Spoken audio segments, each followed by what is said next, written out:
بعد فأعوذ بالله من الشيطان الرجيم بسم الله الرحمن الرحيم يا أيها الناس اتقوا ربكم الذي خلقكم من نفس واحدة وخلق منها زوجها وبث منهما رجالا كثيرا ونساء واتقوا الله الذي تساءلون به والأرحام إن الله كان عليكم رقيبا وقال يا أيها الذين آمنوا اتقوا الله حق تقاته ولا تموتن إلا وأنتم مسلمون وقال يا أيها الذين آمنوا اتقوا الله وقولوا قولا سديدا يصلح لكم أعمالكم ويغفر لكم ذنوبكم ومن يطع الله ورسوله فقد فاز فوزا عظيما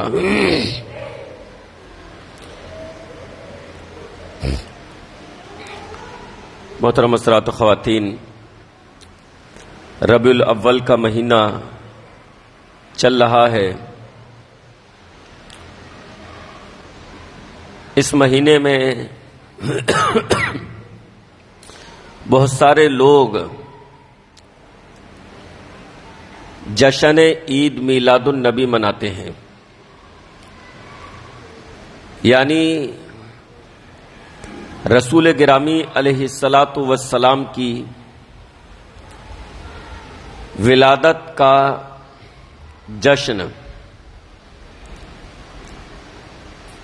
اس کے لیے محفلیں منعقد کی جاتی ہیں، جھنڈیاں لگائی جاتی ہیں، جلوس نکالے جاتے ہیں، اور پھر سمجھا یہ جاتا ہے کہ جو لوگ جشن عید میلاد النبی نہیں مناتے، جو لوگ میلاد نہیں مناتے، انہیں رسول سے محبت نہیں ہے، یا وہ دین کے ایک بڑے فریضے کو چھوڑ رہے ہیں، وہ دین کے ایک بڑے حصے کو چھوڑ رہے ہیں، ایسا تصور دیا جاتا ہے۔ تو آئیے دیکھیں کہ جشن عید میلاد النبی منانا صحیح ہے یا نہیں۔ میرے بھائیوں، جب ہم تحقیق کرتے ہیں تو پتہ چلتا ہے کہ ربیع الاول کے مہینے سے کوئی بھی دین کا اہم کام نہیں جڑا ہوا، خصوصیت کے ساتھ ربیع الاول سے خصوصیت کے ساتھ کہ یہ ربیع الاول کا مہینہ ہے، اس وجہ سے اس میں دین کا یہ کام کیا جانا چاہیے، کوئی بھی ایسا کام ربیع الاول کے مہینے سے نہیں جڑا ہے۔ جیسے مثال کے طور پر محرم کے مہینے میں روزہ رکھنا آیا ہے، شعبان کے مہینے میں کثرت سے نفلی روزے پیارے نبی علیہ الصلوۃ والسلام رکھتے تھے، تو ذی الحجہ کے مہینے میں بھی عرفہ کا دن ہے۔ تو بعض مہینوں میں جو بعض فضیلتیں ہیں اور کچھ مہینوں میں کچھ بھی نہیں ہیں۔ ربیع الاول ان مہینوں میں سے ہے جس کی کوئی خاص فضیلت قرآن و حدیث میں وارد نہیں ہے۔ آپ دیکھیں، رسول گرامی علیہ الصلاۃ والسلام کی پیدائش ربیع الاول کے مہینے میں ہوتی ہے، لیکن قرآن مجید کا نزول رمضان کے مہینے میں ہوتا ہے۔ رسول گرامی علیہ الصلاۃ والسلام کی پیدائش ربیع الاول کے مہینے میں ہوتی ہے، لیکن پیارے نبی علیہ الصلاۃ والسلام کو پر جو پہلی وحی آتی ہے وہ رمضان کے مہینے میں آتی ہے۔ ربیع الاول کے مہینے میں جناب محمد الرسول اللہ صلی اللہ علیہ وسلم کی پیدائش ہے، لیکن عرفہ کا دن جسے فضیلت حاصل ہے وہ ذی الحجہ میں ہے۔ ربیع الاول میں اللہ کے نبی علیہ الصلاۃ والسلام کی پیدائش ہوتی ہے، لیکن حرمت والے مہینوں میں بھی ربیع الاول کا ذکر نہیں ہے۔ حرمت والے جو 4 مہینے ہیں، رجب، ذوالقعدہ، ذوالحجہ، محرم، ان میں بھی ربیع الاول کا ذکر نہیں ہے، اس مہینے کا ذکر نہیں ہے۔ اس سے یہ پتا چلا، اچھا ربیع الاول کے مہینے میں اللہ کے نبی علیہ الصلوۃ والسلام کی پیدائش ہوتی ہے، لیکن عمرے کا اجر و ثواب رمضان میں زیادہ ہے۔ عام مہینوں میں عمرے کا ثواب عمرے ہی کے برابر ہے، لیکن رمضان کے مہینے میں عمرے کا ثواب حج کے برابر ہے، حج کرنے کے برابر ہے۔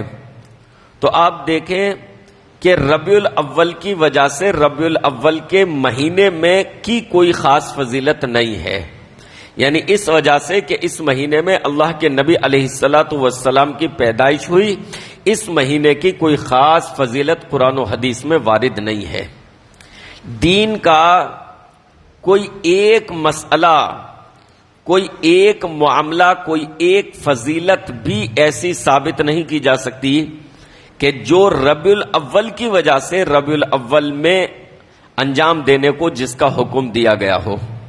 اس سے یہ پتا چلا کہ شریعت میں ربیع الاول کے مہینے کی کوئی خاص فضیلت نہیں ہے، اور جب کوئی خاص فضیلت نہیں ہے تو پھر ظاہر ہے کہ اس مہینے کو مخصوص کر کے جشن منانا یا اور کسی مہینے میں جشن منانا شریعت میں اس کی بھی کوئی جگہ نہیں ہے۔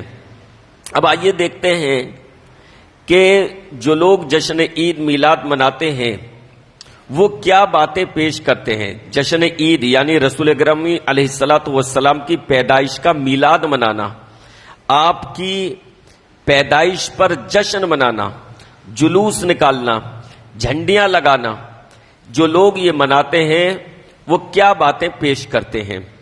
نمبر 1، پہلی بات یہ پیش کی جاتی ہے کہ رسول گرامی علیہ الصلوۃ والسلام کی پیدائش کا جشن منانا یعنی جشن عید میلاد النبی منانا یہ محبت کی نشانی ہے۔ کیا کہا جاتا ہے کہ رسول گرامی علیہ الصلوۃ والسلام کی پیدائش کا جشن منانا یعنی جشن عید میلاد منانا یہ محبت رسول کی علامت ہے، محبت رسول کی نشانی ہے۔ میرے بھائیوں، اگر جشن عید میلاد النبی منانا محبت کی نشانی ہوتی تو اس کام کو سب سے پہلے وہ پاکیزہ ہستیاں انجام دیتی جنہیں رسول گرامی علیہ الصلوۃ والسلام سے سب سے زیادہ محبت تھی۔ صحابہ، اس روئے زمین پر صحابہ سے زیادہ نبی سے محبت، صحابہ سے بڑھ کر نبی سے محبت کرنے والا کوئی پیدا نہ ہوا۔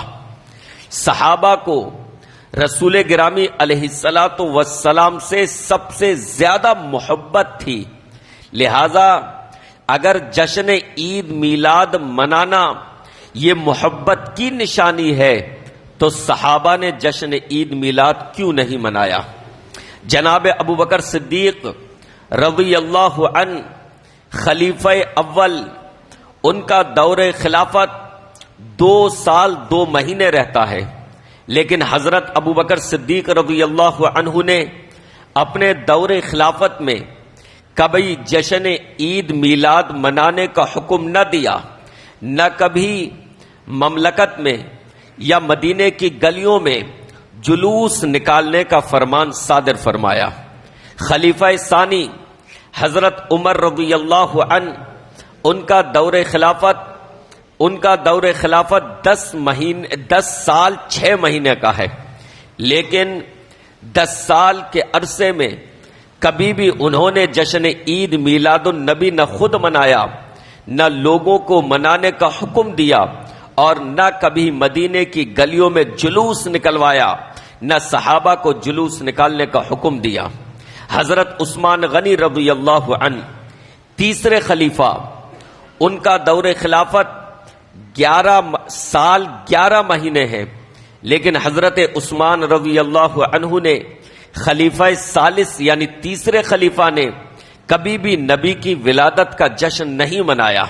چوتھے خلیفہ حضرت علی رضی اللہ عنہ، ان کا دور خلافت 4 سال 8 مہینے، لیکن علی مرتضی رضی اللہ عنہ نے اپنے دور خلافت میں جشن عید میلاد النبی کبھی نہیں منایا، نہ صحابہ کو یا نہ اپنی رعایا کو منانے کا حکم دیا اور نہ کبھی جلوس نکالنے کا حکم دیا۔ حضرت امیر معاویہ رضی اللہ عنہ، ان کا دور خلافت تقریباً 20 سال رہتا ہے، لیکن 20 سال کے عرصے میں سیدنا معاویہ کاتب وحی رضی اللہ عنہ نے کبھی بھی جناب محمد الرسول اللہ صلی اللہ علیہ وسلم کی ولادت کا جشن نہیں منایا۔ یہ تو خلفاء کی بات ہوئی، یہ تو خلفائے راشدین کی بات ہوئی۔ نبی علیہ الصلوۃ والسلام نے خلفائے راشدین کے طریقے کو، ان کے راستے کو مضبوطی سے پکڑنے کا حکم دیا۔ یہ تو ان خلفاء کی بات ہوئی۔ نبی کے کسی صحابی نے، بلکہ کسی تابعی سے نے، بلکہ کسی تبع تابعین نے، خیر القرون کے بلکہ تمام ادوار میں پیارے نبی علیہ الصلوۃ والسلام نے جن زمانوں کو بہترین زمانہ قرار دیا ہے، ان زمانوں میں رسول گرامی علیہ الصلوۃ والسلام کی ولادت کا جشن نہیں منایا گیا۔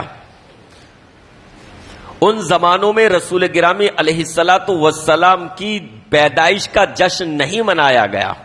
لہذا یہ کہنا کیسے درست ہو سکتا ہے، یہ بات کیسے انصاف پر مبنی ہو سکتی ہے کہ جشن عید میلاد منانا یہ نبی سے محبت کی نشانی ہے؟ اگر آپ یہ کہتے ہیں تو اس کا مطلب کیا صحابہ کو نبی سے محبت نہیں تھی؟ ہرگز نہیں، صحابہ کو نبی سے سب سے زیادہ محبت تھی۔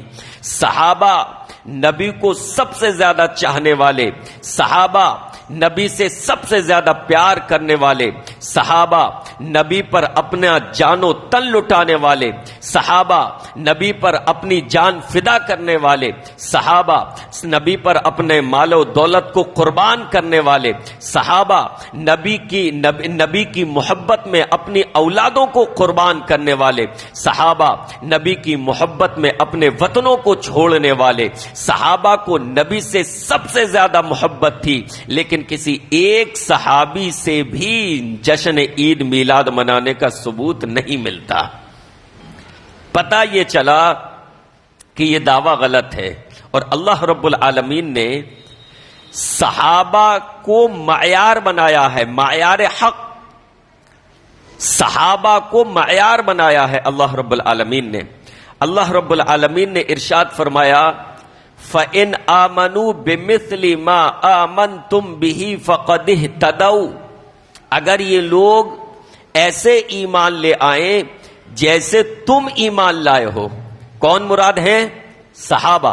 اللہ صحابہ کے بارے میں فرما رہا ہے کہ اگر یہ لوگ، باقی لوگ ایسے ایمان لے آئیں جیسے تم ایمان لائے ہو، یعنی صحابہ جیسے ایمان لائے ہیں، تو یہ ہدایت یافتہ ہے، یہ سیدھی راہ پر ہیں۔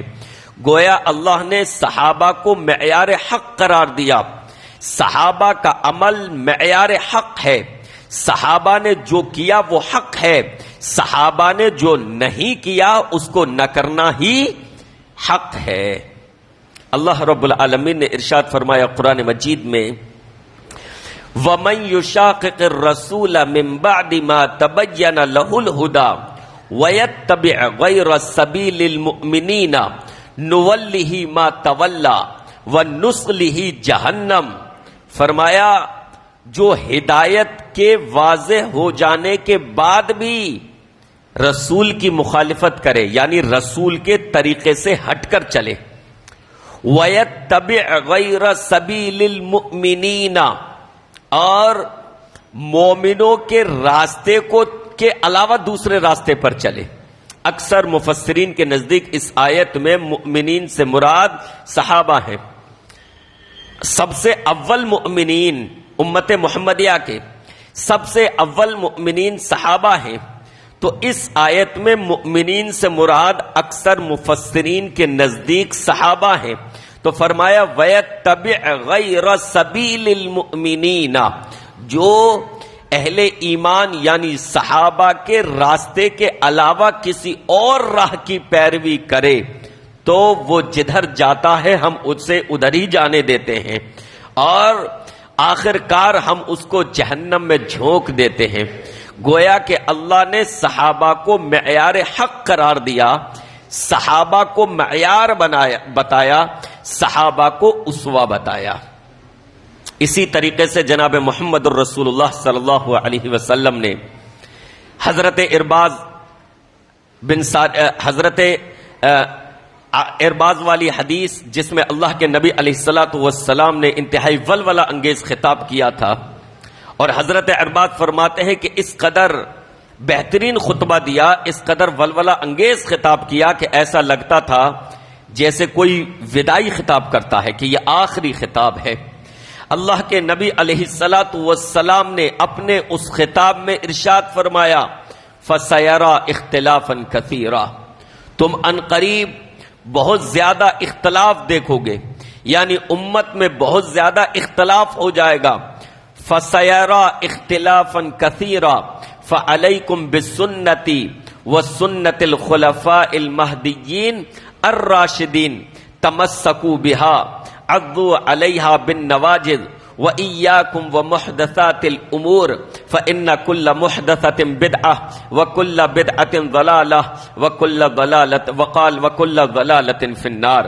فرمایا ان قریب تم بہت زیادہ اختلاف دیکھو گے، ایسے میں تم میرے راستے کو مضبوطی سے پکڑ لینا، میری سنت پر جم جانا، اور ہدایت یافتہ خلفائے راشدین یعنی سیدنا ابو بکر صدیق، سیدنا عمر فاروق، سیدنا عثمان، سیدنا علی مرتضی، فرمایا ہدایت یافتہ خلفائے راشدین کے طریقے کو مضبوطی سے تھام لینا۔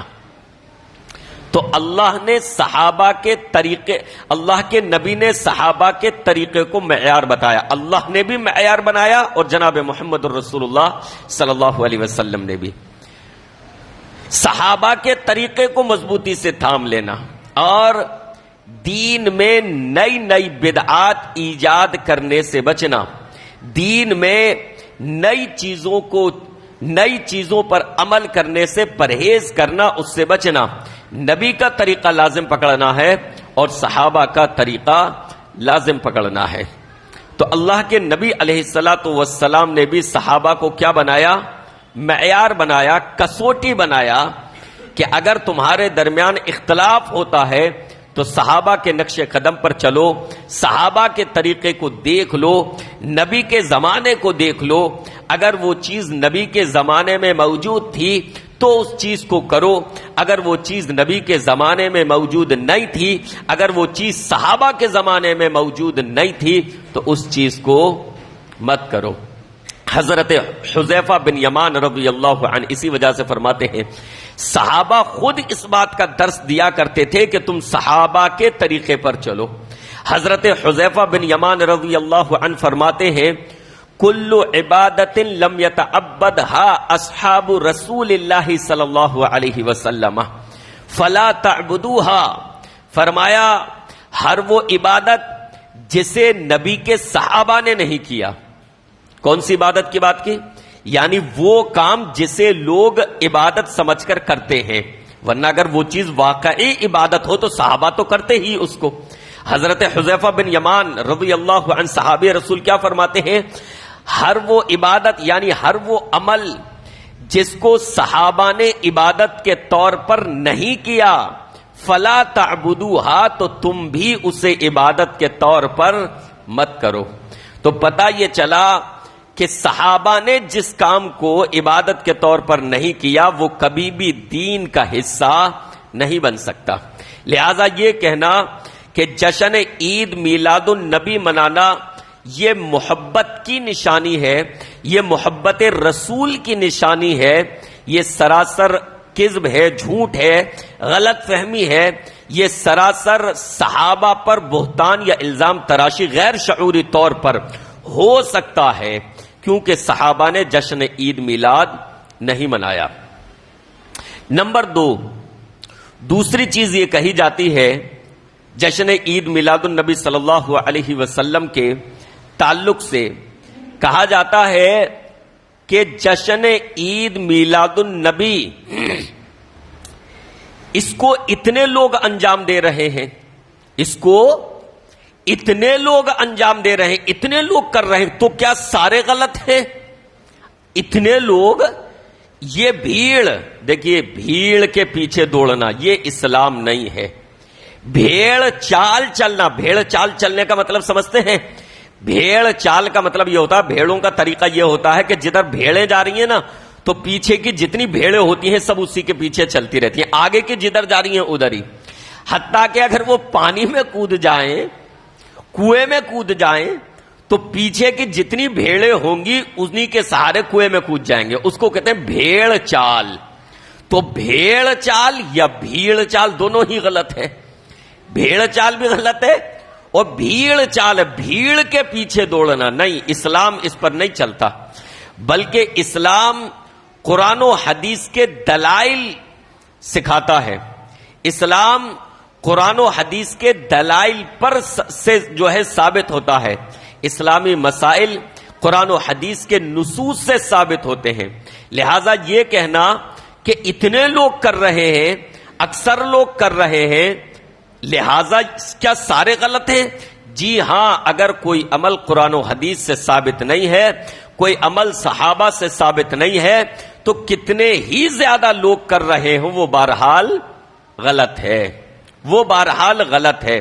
اللہ رب العالمین نے قرآن مجید میں ارشاد فرمایا اکثریت کے تعلق سے، یہ جو کہا جاتا ہے نا کہ اتنے لوگ، اللہ نے فرمایا وَإِن تُطِعْ أَكْثَرَ مَنْ فِي الْأَرْضِ يُضِلُّوكَ عَنْ سَبِيلِ اللَّهِ، اگر آپ روئے زمین پر اکثر لوگوں کے پیچھے بھاگیں گے، ان کی پیروی کریں گے، یہ دیکھ کر کے زیادہ لوگ کیا کر رہے ہیں، تو یہ آپ کو راہ سے گمراہ کر دیں گے۔ خطاب جناب محمد رسول اللہ صلی اللہ علیہ وسلم کو ہے۔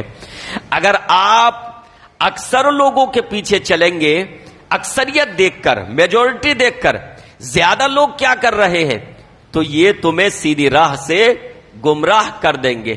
میجورٹی یا اکثریت یہ حق کی کسوٹی نہیں ہے، بلکہ حق کی کسوٹی قرآن و حدیث ہے، حق کی کسوٹی جناب محمد الرسول اللہ صلی اللہ علیہ وسلم کے صحابہ ہیں۔ تو دوسری بات یہ کہی جاتی ہے کہ اتنے لوگ کیسے غلط ہو سکتے ہیں؟ بالکل غلط ہو سکتے ہیں اگر قرآن و حدیث کے خلاف ان کا عمل ہے۔ نمبر 3، تیسری چیز یہ کہی جاتی ہے، ہمارے باپ دادا کہتے ہیں کہ بھائی ہم نے تو ایسا ہی دیکھا ہے اپنے گاؤں میں، اپنے قصبے میں، اپنے شہر میں، ہمیشہ ربیع الاول کے مہینے میں میلاد ہوتا ہے، ہمیشہ ربیع الاول کے مہینے میں جلوس نکلتا ہے، جشن عید میلاد منایا جاتا ہے، تو ہم نے باپ دادا کو اپنے ایسے ہی کرتے پایا ہے، اس وجہ سے ہم جشن عید میلاد مناتے ہیں۔ ہم کہیں گے کہ یہ مغالطہ، یہ دلیل، یہ خوش فہمی بھی غلط ہے، اس وجہ سے کہ باپ دادا بھی حق کی کسوٹی نہیں ہو سکتے۔ باپ دادا یہ بھی حق کی کسوٹی نہیں، حق کی کسوٹی کون ہے؟ اللہ کا فرمان قرآن اور اللہ کے رسول جناب محمد الرسول اللہ صلی اللہ علیہ وسلم اور نبی کے صحابہ۔ اللہ نے قرآن مجید میں ارشاد فرمایا وَإِذَا قِيلَ لَهُمْ تَعَالَوْا إِلَى مَا أَنزَلَ اللَّهُ وَإِلَى الرَّسُولِ قَالُوا حَسْبُنَا مَا وَجَدْنَا عَلَيْهِ آبَاءَنَا أَوَلَوْ كَانَ آبَاؤُهُمْ لَا يَعْلَمُونَ شَيْئًا وَلَا يَهْتَدُونَ، فرمایا جب ان سے یہ کہا جاتا ہے وَإِذَا قِيلَ لَهُمْ تَعَالَوْا إِلَى مَا أَنزَلَ اللَّهُ وَإِلَى الرَّسُولِ، جب ان سے یہ کہا جاتا ہے کہ آؤ رسول کی طرف، آؤ اللہ کی طرف، جو کچھ اللہ نے نازل کیا ہے، جو اللہ نے اتارا ہے یعنی قرآن مجید، آؤ اس کی طرف، اور آؤ رسول کی طرف یعنی حدیث کی طرف، قرآن و حدیث کی طرف آؤ، تو یہ کہتے ہیں ہمارے لیے وہ کافی ہے جس پر ہم نے اپنے باپ دادا کو پایا ہے۔ کہتے ہیں ہمارے لیے باپ دادا کا عمل کافی ہے، جو پرمپرا چلی آ رہی ہے، جو پرمپرا چلی آ رہی ہے ہمارے لیے وہ کافی ہے۔ اللہ نے فرمایا کہ ان کے باپ دادا چاہے انہیں ذرہ برابر ذرا سا بھی علم نہ ہو یا وہ ہدایت والے نہ ہوں، کیا یہ تب بھی باپ دادا ہی کی پیروی کریں گے؟ یعنی اللہ نے طنز فرمایا کہ باپ دادا کے عمل کو پیش کرنا یا یہ سوچ کے کوئی کام کرنا کہ ہمارے باپ دادا کرتے چلے آئے ہیں، یہ درست نہیں ہے، بلکہ درست یہ ہے کہ قرآن کی طرف آؤ، حدیث کی طرف آؤ، اللہ کے فرمان کی طرف آؤ، جناب محمد الرسول اللہ صلی اللہ علیہ وسلم کے طریقے اور سنتوں کی طرف آؤ، نبی کے صحابہ کی طرف آؤ، ان کا عمل دیکھو، ان کا زمانہ دیکھو کہ اس وقت میں یہ چیزیں ہوتی تھیں یا نہیں، باپ دادا نہیں۔ ایک اور چیز، نمبر 4، ایک اور چیز، ایک جملہ بڑا مشہور ہے عوام کے جو کہتی ہے، سوشل میڈیا پر بھی چلتا ہے، آپ نے بھی سنا ہوگا، ویڈیو چلتا ہے کہ سوائے ابلیس کے جہاں میں سبھی تو خوشیاں منا رہے ہیں۔ یہ قوالی کہہ لیجئے، قوالی، سوائے ابلیس کے جہاں میں، یعنی یہ کہا جاتا ہے کہ ربیع الاول کے مہینے میں ابلیس کے علاوہ سارے لوگ خوشیاں منا رہے ہیں۔ استغفر اللہ، نعوذ باللہ۔ ایسی عقلوں پر ماتم کرنے کو جی چاہتا ہے کہ جب یہ جملہ کہا جائے سوائے ابلیس کے جہاں میں سبھی تو خوشیاں منا رہے ہیں۔ آؤ دیکھو صحابہ کا زمانہ، میں پہلے پوائنٹ میں بھی پیش کر چکا، سیدنا ابوبکر صدیق رضی اللہ عنہ نے اپنے دور خلافت میں جشن عید میلاد اور نبی کی ولادت کی خوشی نہیں منائی، حضرت عمر نے نہیں منائی، حضرت عثمان نے نہیں منائی، حضرت علی نے نہیں منائی، اور قوال کہہ رہا ہے کہ سوائے ابلیس کے جہاں میں سبھی تو خوشیاں منا رہے ہیں۔ بتاؤ صحابہ پر یہ الزام ہوا یا نہیں؟ بتاؤ نبی کے صحابہ کو یہ گالی دینا ہوا یا نہیں؟ نبی کے صحابہ کو یہ گالی دینا ہوا یا نہیں؟ نعوذ باللہ، صحابہ کو ابلیس کے درجے میں رکھنا ہوا یا نہیں؟ وہ غیر شعوری طور پر یا جانتے بوجھتے ہوئے، ذرا دیکھیے صحابہ پر کتنا بڑا الزام لگا رہا ہے کہ سوائے ابلیس کے جہاں میں سبھی تو خوشیاں منا رہے ہیں۔ صحابہ کا پورا دور گزر جاتا ہے، بلکہ نبی کا پورا زمانہ گزر جاتا ہے۔ مکے میں 13 سال گزر جاتے ہیں، مدینہ میں 10 سال گزر جاتے ہیں، نبی کا پورا دور نبوت 23 سال کا گزر جاتا ہے، جس میں گرد اور سرد ماحول بھی آتے ہیں۔ کچھ وقت میں مسلمانوں کو واقعی عروج نہیں تھا، پریشان تھے، لیکن وہ وقت بھی آتا ہے کہ نبی فاتحانہ شان کے ساتھ مکے میں داخل ہوتے ہیں اور مکے کو فتح کرتے ہیں۔ مکہ اور مدینہ پورا نبی کے زیر انتظام آ جاتا ہے، نبی کے کنٹرول میں آ جاتا ہے، اور اس وقت بھی یہ ربیع الاول آتا ہے، سال آتا ہے، سال میں ربیع الاول کا مہینہ آتا ہے، لیکن جناب محمد الرسول اللہ صلی اللہ علیہ وسلم عید میلاد النبی کا جشن نہیں مناتے، ریلیاں نہیں نکالتے، جلوس نہیں نکالتے، اور قوال کہہ رہا ہے کہ سوائے ابلیس کے جہاں میں سبھی تو خوشیاں منا رہے ہیں۔ نعوذ باللہ، استغفر اللہ۔ اس سے بڑی گالی نبی کو، نبی کے صحابہ کو اور کیا ہوگی کہ آپ یہ بھول جائیں کہ ہمارے اس جملے کی زد میں اور کون کون آ رہا ہے، ہمارے اس طنز کی زد میں کون کون ہستیاں، کون پاکیزہ ہستیاں آ رہی ہیں۔ صحابہ کے علاوہ آگے بڑھیے، محدثین کو لے لیجئے، امام بخاری رحمہ اللہ بخاری شریف، امام مسلم شریف، امام ترمذی، امام ابو داود، امام مالک، امام احمد بن حنبل، ان لوگوں نے جشن عید میلاد النبی نہیں منایا، اور قوال کہہ رہا ہے سوائے ابلیس کے جہاں میں سبھی تو خوشیاں منا رہے ہیں۔ چلو محدثین فقہا کو لے لیجئے، جن کی تقلید کرتے ہوں، امام ابو حنیفہ، امام شافعی، امام مالک، امام احمد بن حنبل، ان ائمہ نے جن کے بارے میں یہ موالتہ دیتے ہو اور کہتے ہو کہ چاروں امام برحق یہ کہتے ہو، انہوں نے بھی جشن عید میلاد نہیں منایا، اور قوال کہہ رہا ہے سوائے ابلیس کے جہاں میں سبھی تو خوشیاں منا رہے ہیں۔ نعوذ باللہ، استغفر اللہ۔ تو یہ سراسر سلف صالحین پر، صحابہ پر، تابعین پر، تبع تابعین پر، بلکہ نبی پر الزام ہے یہ اس جملے کی زد میں وہ ہستیاں، وہ پاکیزہ ہستیاں بھی آتی ہیں جن کے نقش قدم پر چلنے کا حکم دیا گیا ہے۔ نمبر 5، پانچویں چیز جشن عید میلاد النبی صلی اللہ علیہ وسلم کے تعلق سے پانچویں چیز یہ کہا جاتا ہے کہ بھائی ہم جشن عید میلاد جو منا رہے ہیں اس میں حرج کیا ہے؟ کوئی غلط تو نہیں کر رہے ہم، اس میں کیا حرج ہے؟ ہماری نیت صاف ہے۔ کیا کہتے ہیں؟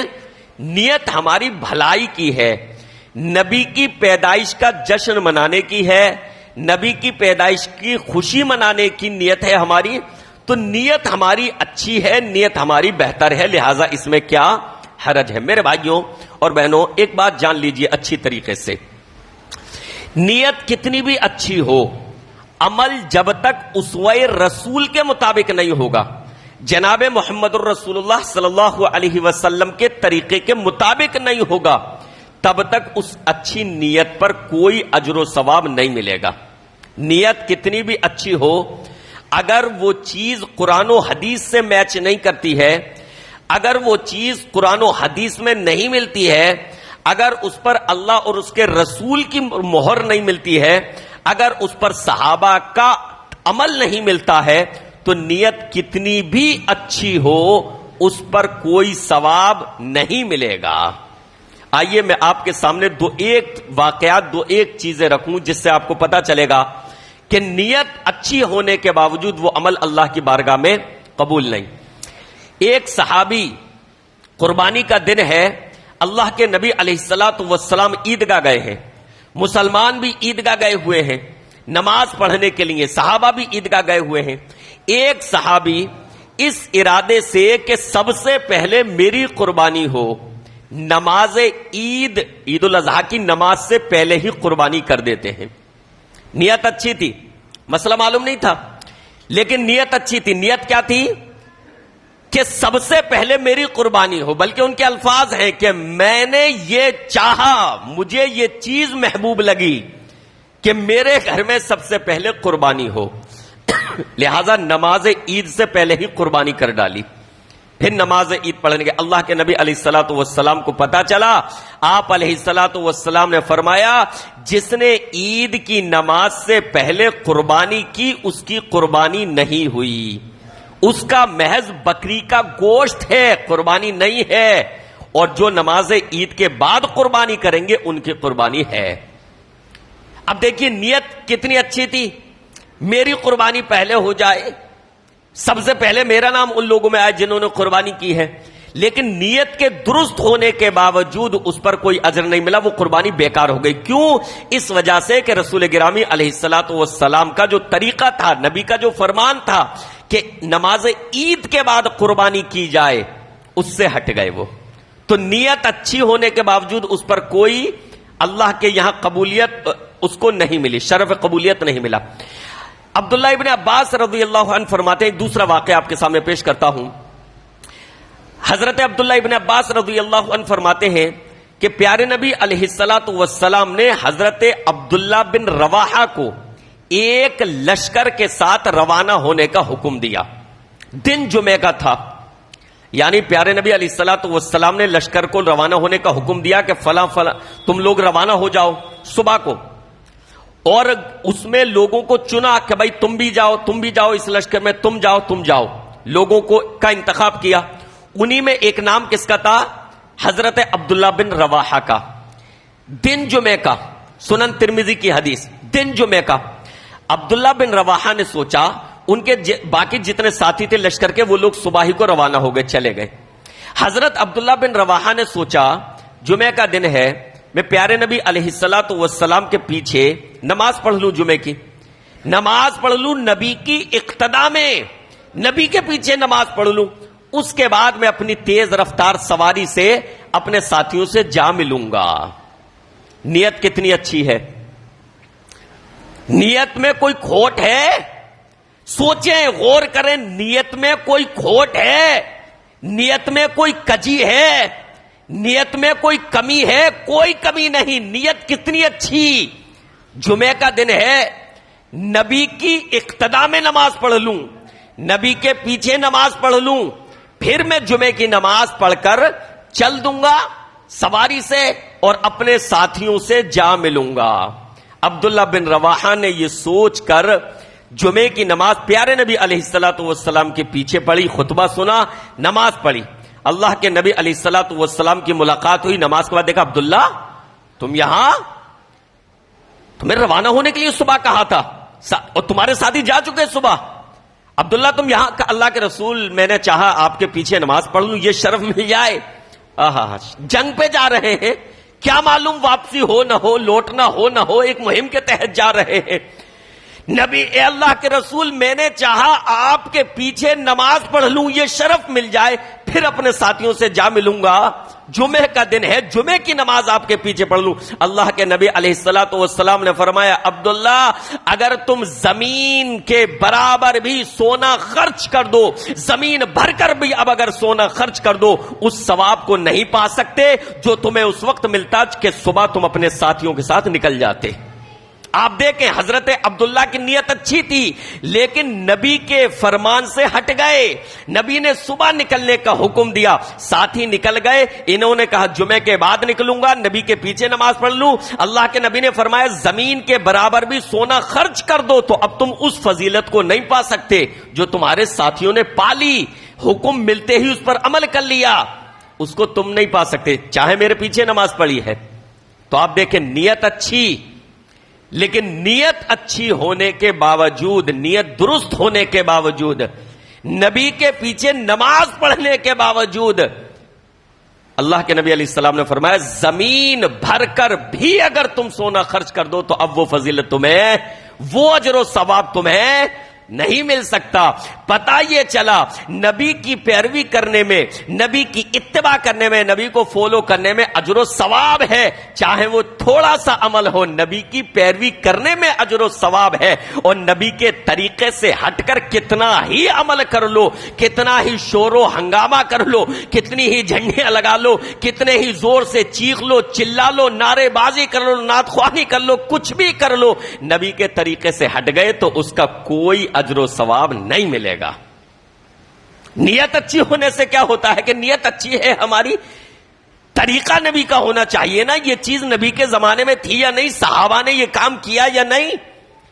نیت اچھی ہونے سے کیا ہوتا ہے، اللہ کے نبی علیہ الصلوۃ والسلام، ایک اور واقعہ آپ کے سامنے بیان کر رہا ہوں، مدینے سے نکلے فتح مکہ والے دن، مکہ کے لیے مدینہ سے نکلے، سفر میں تھے، سفر میں آپ جانتے ہیں کہ روزے دار کو اجازت ہے کہ وہ روزہ رکھے یا نہ رکھے، لیکن مشقت ہے، اب اس وقت کے سفر بڑے بامشقت ہے، مشقت ہے تو روزہ چھوڑنا ہی بہتر ہے کہ وہ روزہ چھوڑ دے بعد میں رکھے۔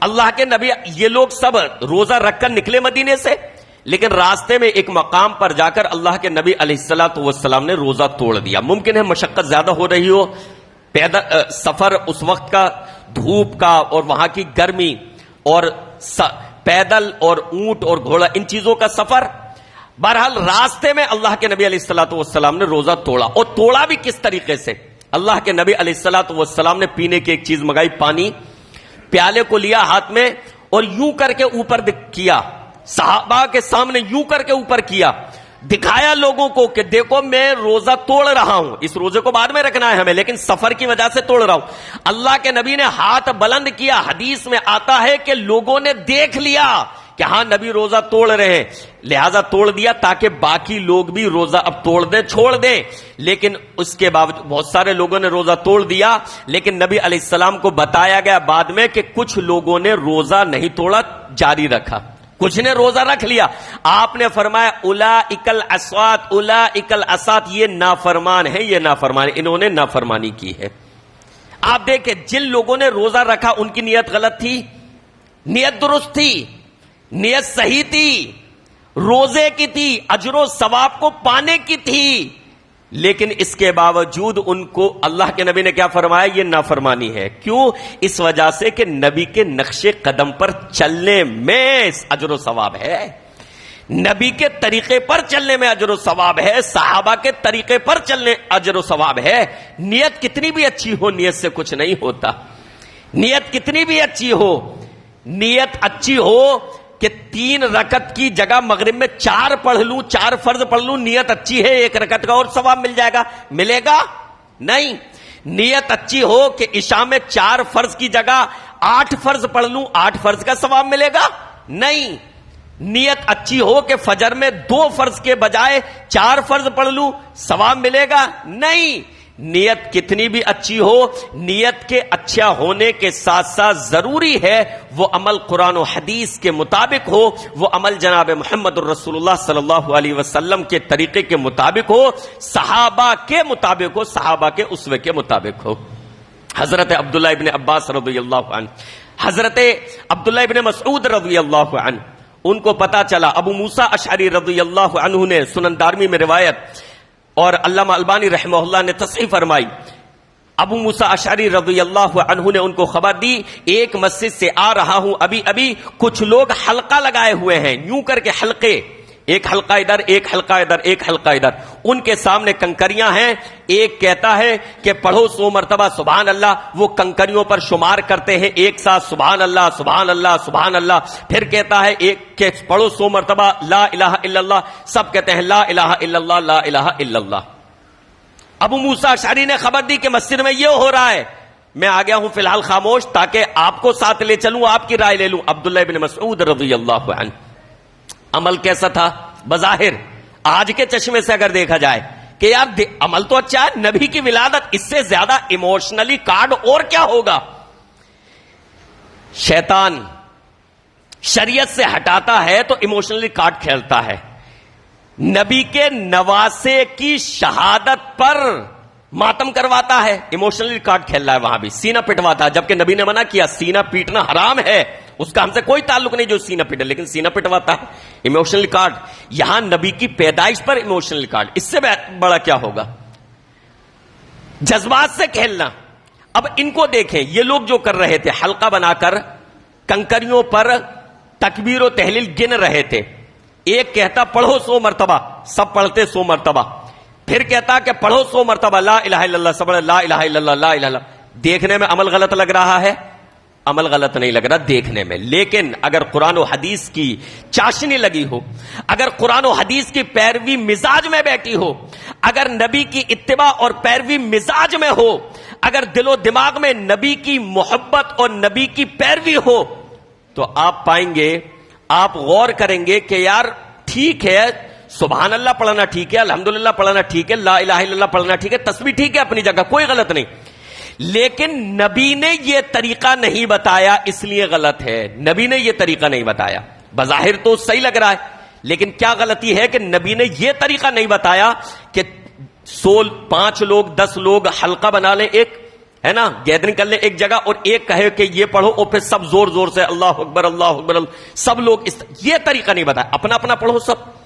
نبی اپنا اپنا پڑھتے تھے، نبی علیہ الصلوۃ والسلام، صحابہ اپنا اپنا پڑھتے تھے، اپنا اپنا پڑھو، لیکن اس طریقے سے اجتماعی ایک ساتھ کہ ایک کہے اور پھر اس کے حکم پر سب زور زور سے پڑھے، یہ طریقہ نہیں ہے۔ بہرحال عبداللہ ابن مسعود رضی اللہ عنہ کو پتا چلا، مسجد میں فوراً آئے۔ عبداللہ ابن مسعود کی شخصیت سے واقف ہیں آپ، صحابی رسول ہیں رضی اللہ عنہ، پیارے نبی علیہ الصلوۃ والسلام کے ان صحابہ میں سے ہیں کہ نبی کو جن کی تعلیم پر اعتماد تھا، ان کو تعلیم کے لیے بھیجا کرتے تھے کہ فلاں جگہ تعلیم دو، وہ صحابی عبداللہ ابن مسعود رضی اللہ عنہ آتے ہیں مسجد میں اور لوگوں کو دیکھتے ہیں کہ حلقے بنا کر اجتماعی ذکر کر رہے ہیں، ایک کہتا ہے کہ اتنی مرتبہ یہ پڑھو، کنکریوں پر گن کر سب لوگ پڑھتے ہیں اجتماعی بلند آواز سے۔ تو عبداللہ ابن مسعود رضی اللہ عنہ نے لوگوں کو ڈانٹا، ان لوگوں کو، اور کہا کہ نبی کے صحابہ ابھی تمہارے درمیان موجود ہیں، نبی کے کپڑے ابھی پرانے نہیں ہوئے، یعنی اس دنیا سے رخصت ہوئے نبی کو ابھی بہت زیادہ عرصہ نہیں گزرا، نبی کے استعمال کیے ہوئے برتن ابھی ٹوٹے نہیں ہیں، یعنی نبی کو کی وفات کو ابھی بہت زیادہ وقت نہیں گزرا، تم کتنی جلدی راہ سے بھٹک گئے، تم کتنی جلدی گمراہ ہو گئے، واللہ قسم ہے اللہ کی، یا تو تم نے کوئی ایسا راستہ تلاش کر لیا ہے جو نبی کے راستے سے زیادہ بہتر ہے، یا پھر تم گمراہ ہو گئے ہو، یعنی نبی کے راستے سے زیادہ بہتر راستہ تو نہیں ہو سکتا۔ ایک شخص نے کہا جب غصہ دیکھا عبداللہ بن مسعود کا، جب غصہ دیکھا تو وہی بات جو آج کہی جاتی ہے نا کہ نیت تو ہماری اچھی ہے، جلوس نکالنے سے، جشن منانے سے نیت اچھی ہے۔ ایک شخص نے جب عبداللہ بن مسعود کا غصہ دیکھا رضی اللہ عنہ کا تو کہا اے ابو عبد الرحمن ما اردنا الا الخیر، ہماری نیت بھلائی کی ہے، ہماری نیت اجر و ثواب کی ہے۔ یہ کلمات پڑھ کر، یہ ذکر و اذکار اجتماعی کر کر ہماری نیت اچھی ہے۔ تو عبداللہ بن مسعود رضی اللہ عنہ نے فرمایا کم من مرید للخیر لن یصیبہ، کتنے لوگ ایسے ہیں جو نیکی کا ارادہ کرتے ہیں لیکن نیکی انہیں نہیں ملتی۔ اس وجہ کیوں؟ اس وجہ سے کہ نبی کے طریقے پر نہیں ہوتے، وہ صحابہ کے نقش قدم پر نہیں ہوتے وہ۔ تو میرے بھائیوں، نیت کے اچھے ہونے سے کچھ نہیں ہوتا، نیت کے اچھے ہونے کے ساتھ ساتھ وہ عمل جناب محمد الرسول اللہ صلی اللہ علیہ وسلم کے اسوے کے مطابق ہو، نبی کے صحابہ کے طریقے کے مطابق ہو۔ اب آپ دیکھیں کہ جشن عید میلاد النبی جو منایا جاتا ہے، واللہ پیارے نبی علیہ الصلوۃ والسلام کے زمانے میں نہیں تھا، صحابہ کے زمانے میں بھی نہیں تھا۔ بعض لوگ اس کی دلیل، جب کوئی دلیل نہیں ملی تو کچھ تو، ابھی کل ایک ویڈیو سن رہا تھا ایک حضرت کی، وہ کہہ رہے ہم بلا دلیل مناتے ہیں، بلا دلیل۔ تو کچھ تو اعتراف کر لیے کھل کر کہ کوئی دلیل نہیں ہے، ہم بنا دلیل کے مناتے ہیں اور مناتے رہیں گے۔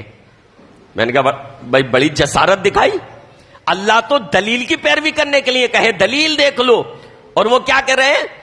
بنا دلیل کے مناتے ہیں۔ اس کا مطلب جھولی خالی ہے، دلیل نہیں ہے، تبھی تو یہ ببانگ دہل اعلان کر رہے ہیں کہ بنا دلیل کے مناتے ہیں۔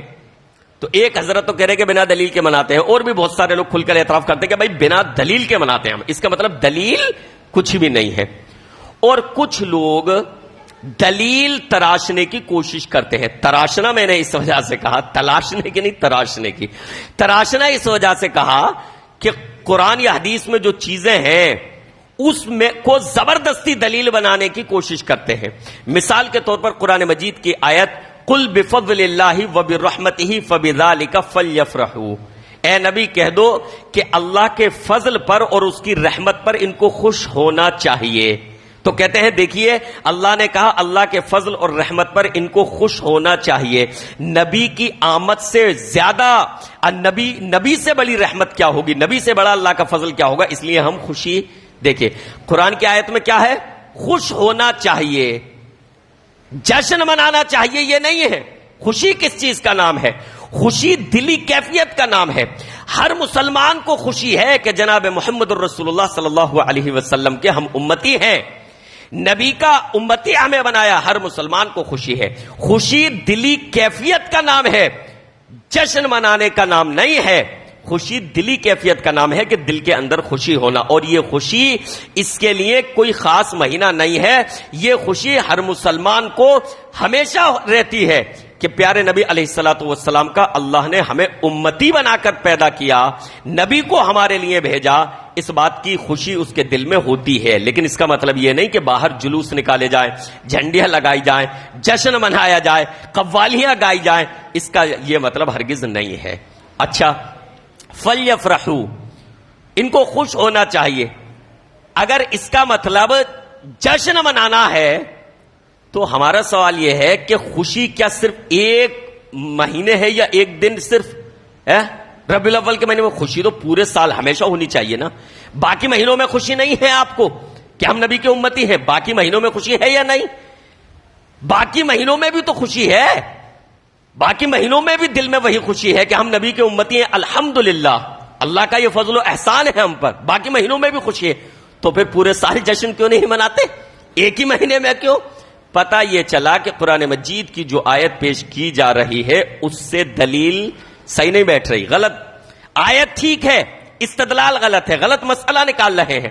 اگر قرآن مجید کی آیت کا یہی مطلب ہوتا کہ جشن منایا جائے، جلوس نکالا جائے، تو قرآن مجید کو سب سے زیادہ سمجھنے والے صحابہ تھے، قرآن مجید کو سب سے زیادہ سمجھنے والے اللہ کے رسول تھے جن پر قرآن نازل ہوا، نبی کے صحابہ تھے جن کے سامنے قرآن نازل ہوا۔ اگر قرآن مجید کی اس آیت کا یہی مطلب ہوتا، یہی مفہوم ہوتا، تو سب سے پہلے نبی جشن مناتے اپنی ولادت کا، سب سے پہلے نبی کے صحابہ جشن مناتے نبی کی ولادت کا، یا پھر یہ کہیے کہ قرآن مجید کی یہ آیت ان کو سمجھ میں نہیں آئی، صرف ہم کو سمجھ میں آئی ہے۔ نبی اس آیت کا مطلب نہیں سمجھے، صحابہ اس آیت کا مطلب نہیں سمجھے، عبداللہ ابن عباس اس آیت کا مطلب نہیں سمجھے، مفسر قرآن عبداللہ ابن عباس وہ اس آیت کا مطلب نہیں سمجھے، محبان رسول صحابہ اس آیت کا مطلب نہیں سمجھے، اب جا کر ہم سمجھیں، یا پھر یہی کہیے صحابہ پر یہ الزام لگائیے، نعوذ باللہ استغفر اللہ۔ تو قرآن مجید کی آیت سے جشن عید میلاد ثابت نہیں ہوتا۔ خلاصہ یہ کہ پیارے نبی علیہ الصلوۃ والسلام سے ہمیں محبت ہے اور ہر مسلمان کو محبت ہونی چاہیے، لیکن محبت کا مطلب یہ ہے کہ نبی کی پیروی اور اتباع کی جائے۔ جشن عید میلاد النبی منانا یہ اسلام کا حصہ نہیں ہے، یہ شریعت کا حصہ نہیں ہے، بلکہ یہ چیز سراسر بدعت کے دائرے میں آتی ہے۔ اللہ رب العالمین سے دعا ہے کہ رب العالمین ہمیں اس مسئلے کو گہرائی سے سمجھنے کی توفیق عطا فرمائے، آمین یا رب العالمین۔ وصلی اللہ تعالی علی رسول خیر خلقہ محمد وآلہ وصحبہ اجمعین برحمتک یا ارحم الراحمین۔